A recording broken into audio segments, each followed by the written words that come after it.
Hello friends, welcome to corporeal world. ये हमारा part 3 है ट्रिक्स का for equivalent capacitance and resistance.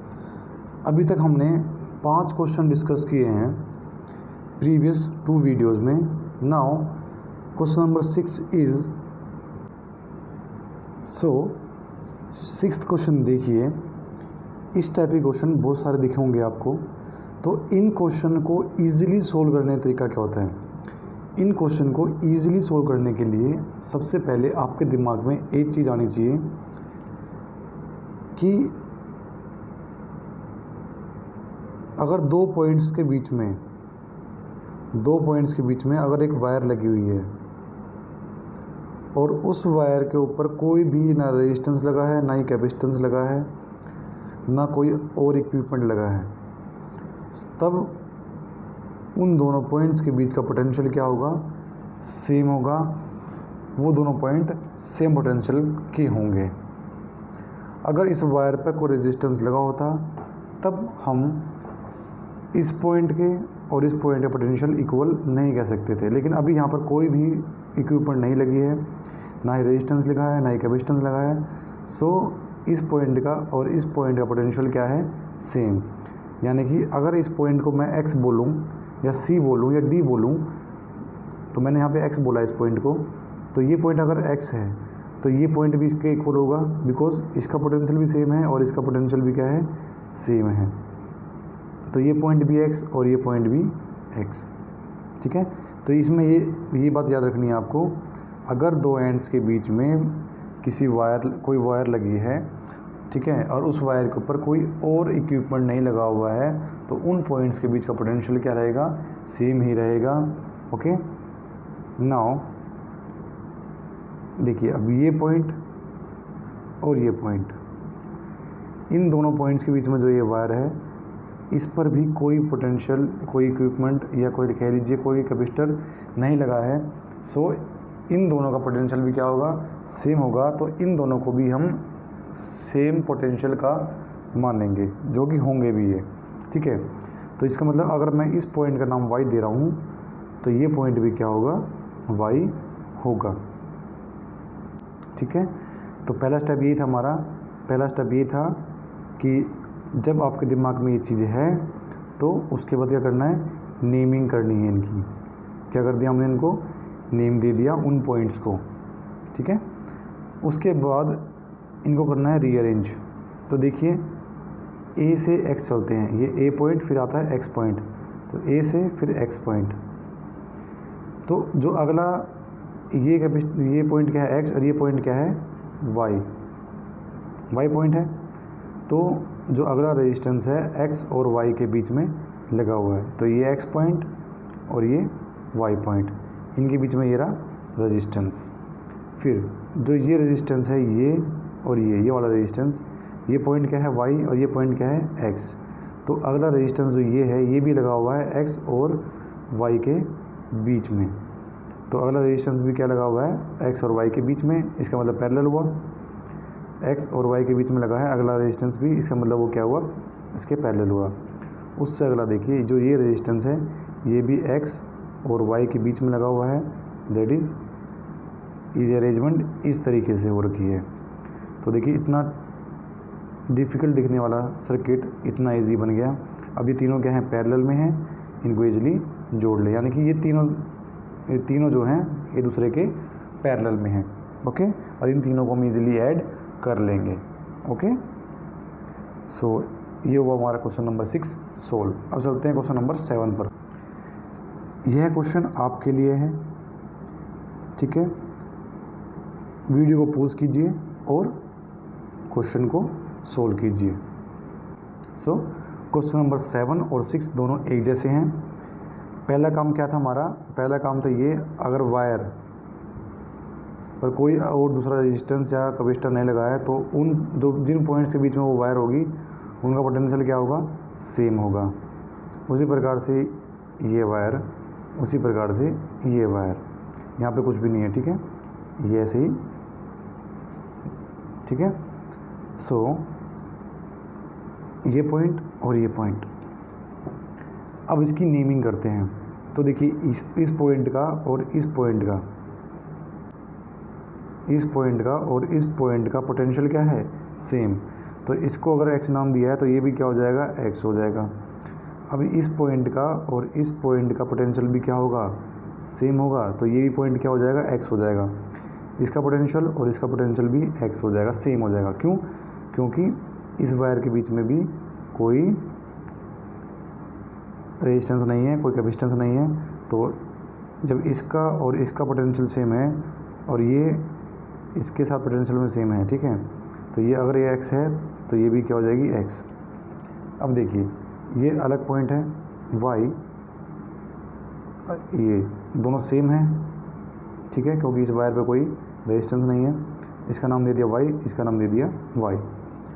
अब इसको सिंप्लीफाई करते हैं। देखिए पहले आता हमारा पॉइंट A, फिर आता है A से X, ये पॉइंट, यहाँ पे एक रेजिस्टेंस लगेगा, इस तरीके से लगा लीजिएगा, मेरे से स्किप हो गया है, यहाँ पे से रेजिस्टेंस लगा लीजिएगा, ठीक है। तो एक रेजिस्टेंस यहाँ पर A से X के बीच में, ये हमारा X पॉइंट। फिर अगला जो रेजिस्टेंस है X और X के बीच में, यानी कि X के ऊपर ही लगा हुआ है घूम के, दैट इज़ ये X पॉइंट है। तो X और X के बीच में है, दैट इज़ रेजिस्टेंस इसी के ऊपर लगा हुआ है, ठीक है। तो इस तरीके से वो लगा हुआ है, ओके। नाउ अगला देखिए, जो ये रेजिस्टेंस है ये वाला X और Y के बीच में लगा हुआ है।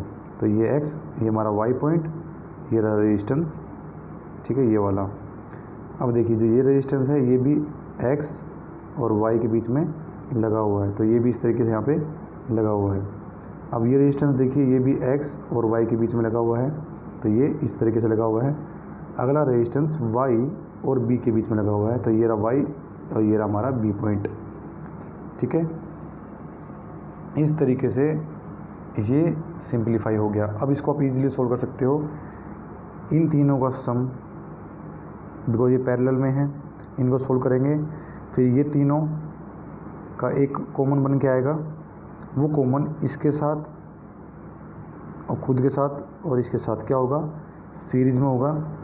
जो ये है, ये वाला रेजिस्टेंस ख़त्म हो जाएगा। बिकॉज देखिए अगर एक ही वायर को एक ही पॉइंट में डाल दिया जाए, एक पॉजिटिव है एक नेगेटिव है होती है वायर, दो बोर्ड होते हैं ना, बोर्ड में दो जगह होती है, एक न्यूट्रल वायर के लिए और एक लाइव वायर के लिए। दोनों पॉइंट एक ही जगह डाल दोगे तो क्या हो जाएगा, शॉर्ट सर्किट हो जाएगा ना। इसी प्रकार से अगर एक ही पॉइंट पे रेजिस्टेंस को लगा दोगे तो ये रेजिस्टेंस काम ही नहीं करेगा, डिस्ट्रॉय हो जाएगा, ख़त्म हो जाएगा ड्यू टू शॉर्ट सर्किट होगा। दैट इज़ एक ही दोनों उसकी वायर उसकी एक ही जगह डाल दिया आपने, दोनों वायर एक ही जगह डाल दी तो क्या हो जाएगा, ये डिस्ट्रॉय हो जाएगा, ख़राब हो जाएगा, तो ये तो ख़त्म हो जाएगा, ठीक है, ये बचेगा ही नहीं, ठीक है, ये बचेगा ही नहीं, ख़त्म हो जाएगा। सो एक रेजिस्टेंस यहाँ पर, एक इन तीनों का कॉमन और एक ये, तीनों सीरीज़ में आएंगे, उनको इजीली सोल्व कर लेंगे। तो क्वेश्चन नंबर 7 भी हो गया सोल्व। नाउ क्वेश्चन नंबर 8 देखिए, अगर यहाँ पे रेजिस्टेंस होता तो हम इसको इमेजिनरी लाइन लेकर ड्रॉ करके सोल्व कर सकते थे। इसको भी कर सकते हैं लेकिन थोड़ा सा कॉम्प्लिकेट हो जाएगा ये, क्योंकि ये दोनों, चलो ठीक है, हम तोड़ दिया, ऐसे टूट गया, फिर ऐसे टूट गया, फिर यहाँ पे कोई रेजिस्टेंस नहीं बचेगा इनके पास, तो उससे भी हो जाएगा लेकिन थोड़ा टिपिकल होगा। इसको और ईजी बनाते हैं। तो देखिए इस टाइप के क्वेश्चन में अगर क्वेश्चन इस प्रकार से दिया है तो जो ये पॉइंट है ना, इस पॉइंट को देखो साफ दिख रहा है, ये दोनों पैरेलल में है, ये दोनों पैरेलल में है। इस पॉइंट को थोड़ा अलग बना लेते हैं हट के, ये बना दिया इस तरीके से, ठीक है। तो अब ये देखो, ये इसका इस कैपेसिटेंस जो ये रेजिस्टेंस है, इसका एक पॉइंट यहाँ पर, इसका एक पॉइंट यहाँ पे, और इस तरीके से इसका पॉइंट भी यहाँ पे, सारे एक जगह के मिल रहे हैं। तो इतना देख लो। इस क्वेश्चन में क्या करना है, इस क्वेश्चन के अंदर इसको यहाँ से ब्रेक करना है और थोड़ा ऐसे लंबा खींच देना है। ये दोनों रेजिस्टेंस क्या हैं, पैरेलल में हैं, ये दोनों क्या हैं, पैरेलल में हैं। इसको इन दोनों के इस तरीके से सोल्व कर लेना है आपको, ठीक है। जो इन दो इसका रेजिस्टेंस आएगा, इसका रेजिस्टेंस आएगा, वो दोनों क्या होंगे, सीरीज़ में होंगे, उनको ऐड कर देंगे तो इनका कॉमन आएगा एक ही, इस तरीके से। ऊपर तो एक है, नीचे भी एक है, ये दोनों सीरीज़ में उस पैरेलल में, इसका कॉमन आएगा कुछ, इसका कॉमन आएगा कुछ, इन दोनों को ऐड करेंगे एक रेजिस्टेंस आएगा, इन दोनों को ऐड करेंगे रेजिस्टेंस आएगा, फिर इन दोनों को ऐड करेंगे तो हमारे पास ये कॉमन आएगा। इस तरीके से ये क्वेश्चन भी हो गया सोल्व। तो इस तरीके से करेंगे इस क्वेश्चन को सोल्व। क्वेश्चन नंबर 9 पर चलते हैं। क्वेश्चन नंबर 9, अगर इस तरीके से कोई क्वेश्चन दिखे, यहाँ पर कैपेसिटेंस दिखे या रेजिस्टेंस दिखे, हालांकि जो रेजिस्टेंस वाला क्वेश्चन है, सेम क्वेश्चन जितने 9 क्वेश्चन करवाएं, 9 के 9 क्वेश्चन कैपेसिटेंस पे भी रेजिस्टेंस भी, दैट इज़ इस तरीके से पूछे जा सकते हैं। ठीक है, तो अगर क्वेश्चन इस तरीके से है, तो इस तरीके से क्वेश्चन है तो वहाँ पर हमारे पास एक तरीका होता है सोल्व करने का। वो तरीका होता है, आप किसी भी एक रेजिस्टेंस को, जिसको चाहे आपकी मर्जी हो, अंदर जो है, चाहे ये वाला हो, चाहे ये वाला, चाहे ये, इन तीनों में से किसी एक को भी नेगलेक्ट कर सकते हो। तो मान लीजिए मैंने इसको नेगलेक्ट कर दिया, इसको मैं हटा देता हूँ, तो इसका मतलब पूरी वायर हटा दूँ। ठीक है, पूरी वायर यहाँ से हटा दी। ठीक है, हटा दी यहाँ से। तो देखिए अब ये वाला और ये वाला सीरीज़ में है, सीरीज़ में है। जो इन दोनों का कॉमन आएगा वो इसके साथ क्या होगा, पैरेलल में है। ठीक है, तो फिर इन दोनों का एक कॉमन आएगा, वो ये रहा। अब ये रेजिस्टेंस, ये रेजिस्टेंस, ये रेजिस्टेंस हमारे पास आ गए। ठीक है, सो अब A point, B point, C point. आपसे एग्ज़ाम में क्या पूछेंगे, एग्ज़ाम में पूछ सकते हैं किसी भी 2 पॉइंट्स के बीच में, या ए सी के बीच में पूछ सकते हैं। अगर ए सी के बीच में पूछा तो ये दोनों पैरेलल में हो जाएंगे, सॉरी सीरीज़ में हो जाएंगे। जो इनका रिजल्टेंट आएगा वो इसके साथ क्या हो जाएगा, पैरेलल में हो जाएगा। ठीक है, अगर ये पॉइंट पूछ रहा है, इन दोनों पॉइंट्स के बीच में पूछ रहा है, ए और बी के बीच में, तो ये दोनों क्या हो जाएंगे, सीरीज़ में। इन दोनों का कॉमन क्या हो जाएगा, इसके साथ पैरेलल में हो जाएगा। ठीक है, तो in this type of question resistance between any 2 points can be ask. किसी भी 2 पॉइंट्स के बीच में क्वेश्चन आपसे पुटअप किया जा सकता है। ठीक है, तो ये था हमारा 9th क्वेश्चन। ठीक है, मिलते हैं 4th वीडियो में। 4th वीडियो में हम बात करेंगे